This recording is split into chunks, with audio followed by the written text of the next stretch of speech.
Cheguei aqui no campus da USP de Ribeirão Preto hoje com a minha fala preparada para o TEDx USP Ribeirão Preto. Aí um senhor me abordou e me perguntou: você é índio ou japonês? Pensei comigo, a palestra do TEDx já começou. É sério, eu pensei em começar diferente agora. Queria que vocês pensassem no nome e sobrenome de vocês. O meu nome é Danilo Seiji Kato.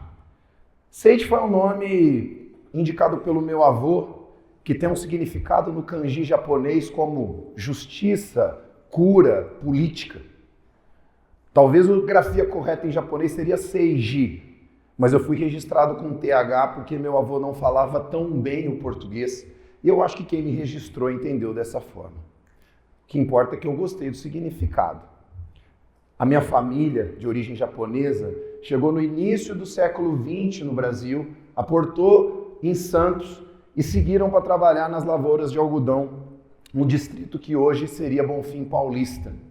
Chegaram, puderam tirar uma foto com roupas, civilizadas, numa unidade socialmente identificada facilmente como família. Já pelo lado da minha mãe, a minha avó materna tinha traços indígenas. O que eu descobri depois, conversando com as minhas mais velhas, é de que eu tinha um bisavô bugre. Isso mesmo, bugre. Nome que carrega as maiores violências simbólicas e físicas, com mais de 300 etnias que ainda vivem nesse país e mais de 274 línguas. Eu me perguntei por muito tempo por que a família Kato, do meu sobrenome japonês, é possível rastrear de onde vieram, para onde foram e onde estão hoje espalhados. Há registros sobre isso. Mas por que pelo lado materno eu não consigo saber nada além de que teve um bugre? Por que eu não posso ter acesso a nenhum indício cultural de um povo que talvez, de um tronco linguístico complexo e rico culturalmente, mas eu só sei que teve um bugre na minha família? O que será que essas coisas nos dizem? A minha hipótese é que é um projeto de colonialidade que precisa ser conversado. Dados de uma pesquisa recente feita por cientistas da USP, publicado na Science esse ano, mostram que nós somos geneticamente a população mais miscigenada do mundo. E que 13% do nosso material genético é indígena. Dados desse grande projeto, com uma amostra considerável, mostraram que o DNA mitocondrial, aquele que é herdado só da mãe, é majoritariamente africano e indígena. Enquanto o material genético proveniente do cromossomo Y, aquele herdado dos pais, é de origem europeia. O que nós sabemos sociologicamente é que teve um projeto de invasão que nos livros chamavam descoberta e que muito provavelmente o encontro desses homens com as mulheres indígenas e aquelas que foram forçadamente deixadas de África, escravizadas no Brasil, foram violentadas e muito expoliadas por um projeto colonial de poder. Se a gente aprofundar um pouco, um estudo indicado pelo IPEA mostra que os registros dos nossos sobrenomes no Brasil, olhando para esse dado, 87,5% dos nossos sobrenomes são de origem europeia, mais precisamente ibérica. Que coisa, não?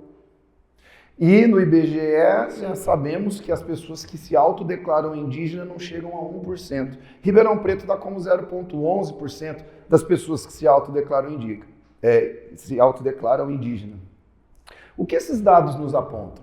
Isso são colonialidades em nossos corpos.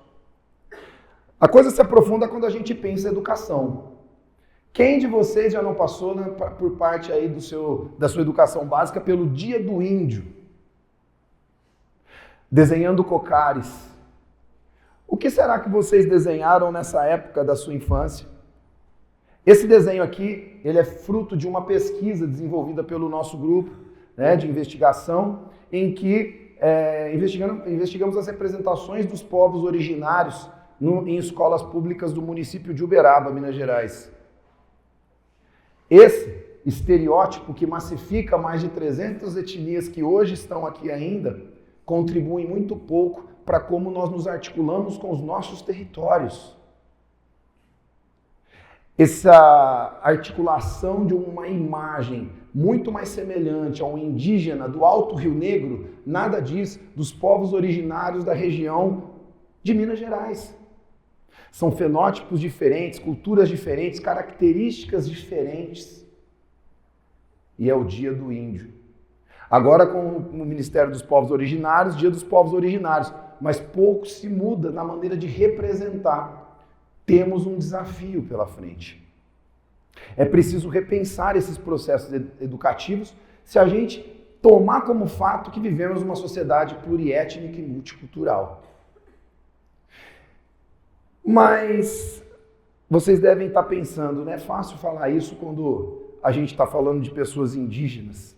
Mas nas minhas andanças com povos originários, quilombolas, assentados e assentadas, eu aprendi que a escola pode ter outros elementos. Lá na aldeia Pirarupa, em Santa Catarina, ou com os pajés e caciques, eu aprendi que os rios e o fogo podem ser professores. Aí o Água Jajara, numa aula aqui no campus da USP de Ribeirão Preto, me ensinou que é possível aprender com a arara uma dança e música ancestrais. Isso quer dizer que não só o ser humano, o Homo sapiens, que tem humanidade. E, portanto, não é o único que tem agência. Mas tudo bem, você poderia me dizer que falar dessa educação para povos originários é muito bacana, mas é diferente de mim. Mas então o que as nossas crianças da cidade poderiam nos ensinar sobre esses processos educativos menos massificadores? Quando eu comecei a minha carreira aqui na área das ciências, né? Fiz ciências biológicas, meu primeiro curso de graduação, trabalhava com educação infantil. Não à toa hoje eu atuo num curso de pedagogia. E fazendo uma aula ao ar livre aqui pelo campus, inclusive, com crianças de 5, 6 anos, andando aqui, o menino me perguntou: professor, como é que essas plantinhas subiram aí no fio elétrico? Eu já achei interessante, talvez muitos aqui entraram, não sei se vocês perceberam, as plantinhas no fio elétrico. Eu olhei para ele e fui tentar responder essa questão. Mas rapidamente um outro menininho virou e disse assim: calma, professor, deixa eu explicar para ele. Você não está vendo que o passarinho subiu aí, fez cocô e ela nasceu ali? Eu falei: uau, que gênio. Continuamos a caminhada, mas menos de 2 passos o mesmo menino retruca: mas então como que ela consegue energia e sais minerais? Eu falei: não, está acontecendo. Mas não deu tempo de nenhuma reação, porque o mesmo menino falou assim: isso é muito fácil. Você não está vendo que é uma planta elétrica? Eu falei: não, calma, não é uma planta elétrica. Mas eu fazia biologia nessa época. E o fato é que eu tive que estudar. Porque eu não sabia, naquele momento, não sei se vocês já se pegaram pensando sobre isso, que são bromeliáceas epífitas, com escamas foliares capazes de pegar esses elementos que estão em suspensão no ar. As crianças conseguiram me mostrar, com a genialidade da infância, a possibilidade de olhar fora das caixinhas que nos fizeram viciar. É um olhar livre que me ensinou para além dos livros, e foram elas que me estimularam a ficar na educação. É muito interessante porque elas me ensinaram não só essa questão, mas por que a gente chegou até aqui, a gente vai parando de perguntar as coisas. E o que parece é que a gente começa a ter só respostas prontas. E até as nossas perguntas costumam ser as mesmas. A gente cresce e a gente não consegue olhar para uma plantinha no fio e, olhando para ela, também pensar quem nós somos. A pergunta é outra: como é que a gente chegou até aqui sem saber direito quem a gente é? Eu deixo essa questão porque é muito importante a gente olhar para essa questão de quem nós somos. Isso não é fácil. A gente aprendeu pela mídia, pela TV, que aqui é um povo hospitaleiro, que aqui ninguém é branco ou todo mundo aqui é mestiço. Eu sei que esse tom da mestiçagem, de um Estado mestiço, fez muito mal para os movimentos que lutam pela questão racial e para as questões étnico-raciais do nosso país. Não se trata disso. Mas a mestiçagem foi um projeto colonial de apagamento de algumas relações que precisam ser colocadas. E eu fui colocado nesse lugar. A minha infância e todo o tempo da minha vida, eu fui colocado nesse não lugar do mestiço. No Brasil, japonês. Talvez no Japão, um brasileiro decassegue. Numa aldeia indígena, um não indígena. Na cidade, exótico. Uma chicana chamada Glória Anzaldúa nos convida a pensar e a trazer para a baila o pensamento mestiço. Um posicionamento de fronteira que revela a artimanha colonial de dominação a partir dessa desterritorialização como estratégia de dominação. Quem nomeia, domina. Concordo com ela.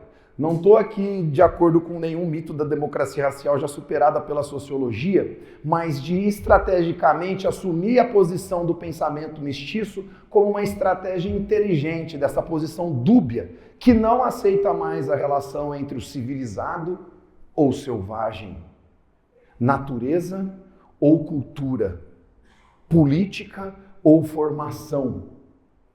Essas dicotomias nos colocam em posições fixas que nos deixam refém de um projeto que diminui a nossa autoestima, nos transformam em seres sem história e consumidores de algo que a gente nunca vai mais alcançar.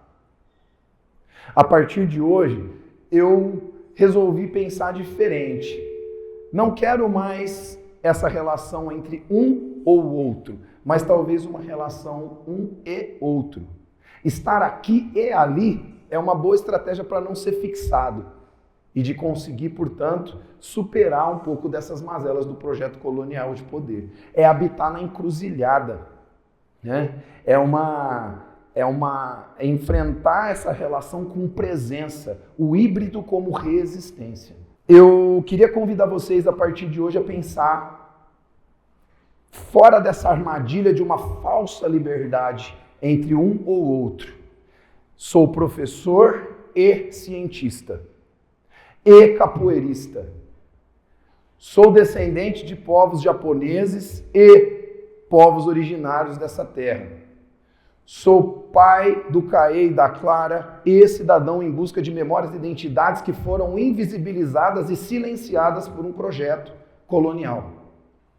Nós podemos aqui começar a convidar vocês a olhar para dentro. Uma educação de dentro para fora. Porque a cada vez que vocês fizerem isso, saiba que vocês vão estar...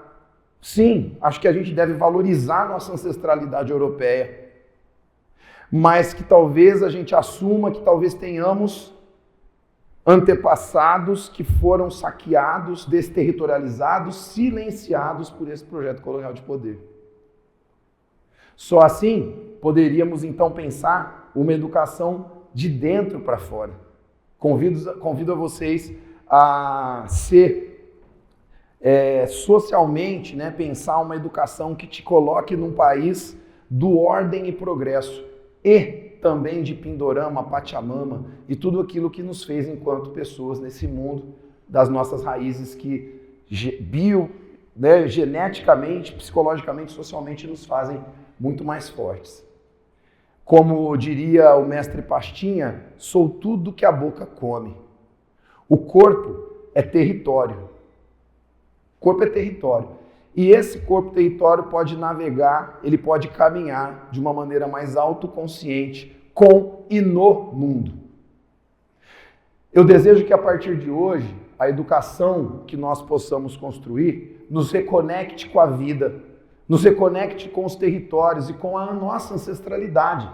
Que a nossa identidade não seja produto de uma colonialidade, mas um processo de autodeterminação. Aueri.